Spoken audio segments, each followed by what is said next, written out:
जून तिमाही में आइनॉक्स लीजर जो है इनने रिकॉर्ड आय दर्ज की है। कंपनी घाटे से मुनाफे में आ गई है और मार्जिन में करीब 4 गुने के आसपास की बढ़ोतरी देखने मिली है। नतीजों पे आइनॉक्स लीजर के सीईओ आलोक टंडन ने बात की जी बिजनेस की एग्जीक्यूटिव एडिटर स्वाति खंडेलवाल से। पहले वो सुन लेते हैं। सर बहुत बहुत स्वागत है, congratulations for fantastic set of numbers. पहले तो बताइए what are the key factors जिसकी वजह से इस तरह की परफॉर्मेंस रही और अब आउटलुक क्या है in the second half of 2022। Thank you for having me on the show. और आपने जो बोला बिल्कुल सही है कि हमारा ये हिस्टोरिक क्वार्टर था और ये मैं बोलना चाहता हूं कि ये हमारा 20th एनिवर्सरी इस टाइम चल रही है and they could not have been a better gift for the team members of INOX.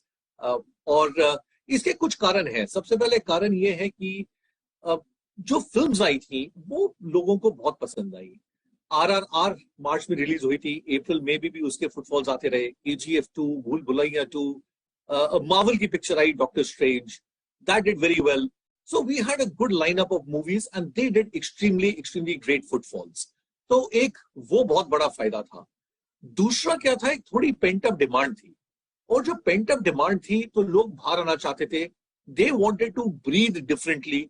Cinema halls में आए और अपना उन्होंने, हम जो कहते हैं कि हम उनको जो 2.5 घंटे का वेकेशन देते हैं वो हम उसमें बहुत सफल हुए उनको देने में। सर ATP आपका 229 है which is the highest ever. इसको फर्दर इंक्रीज कर रहे हैं, आप देख रहे हैं कंटेंट पाइपलाइन और डिमांड की तो आपने ऑफ कोर्स बात की है, तो स्ट्रांग है कंटेंट पाइपलाइन, बट ATP का क्या व्यू है सर आगे?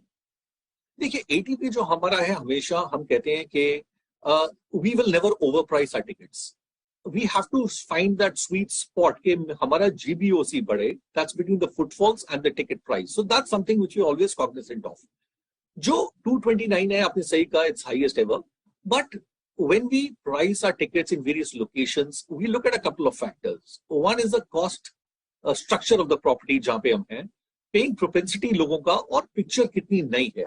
तो ये कुछ चीजें होती हैं जो हम ख्याल रखते हैं before we finalize the ticket price of a particular movie in a particular theater in a particular location. Number 2, मैं हमेशा कहता हूं कि जो हमारी टिकट प्राइसिंग है is will always be in line with inflation.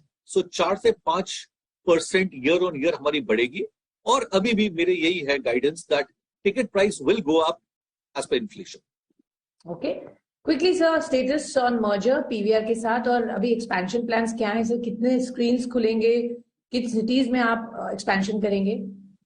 सो इस साल हम 3 नई सिटीज में जाएंगे। एक हम गुलबर्गा में ऑलरेडी चले गए हैं इस साल, और 2 नई सिटीज आ रही हैं हमारी, धारवाड़ और Ahmedabad. So these are new 3 cities we will add in this financial year.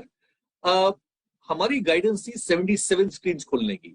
77 में से we've already opened 17 और बाकी जो 60 हैं we are on track for that. So the pipeline for expansion is very strong. जो मर्जर की आपने बात की, well we have got NOCs from both stock exchanges, which is the National Stock Exchange and the Bombay Stock Exchange, और हमने NCLT में भी अपनी फाइलिंग कर दी है मर्जर के लिए। चलिए, तो ये थे आइनॉक्स लीजर के सीईओ आलोक टंडन जी, जो कि बताते हुए कंपनी के प्रदर्शन के बारे में, आगे के कंपनी के प्लान्स के बारे में, और साथ ही साथ PVR के साथ इनका जो मर्जर है उसका अपडेट भी इन्होंने दिया। और आइनॉक्स को अगर आप देखेंगे तो करीब 592 के आसपास जो है ये काउंटर ट्रेड कर रहा है।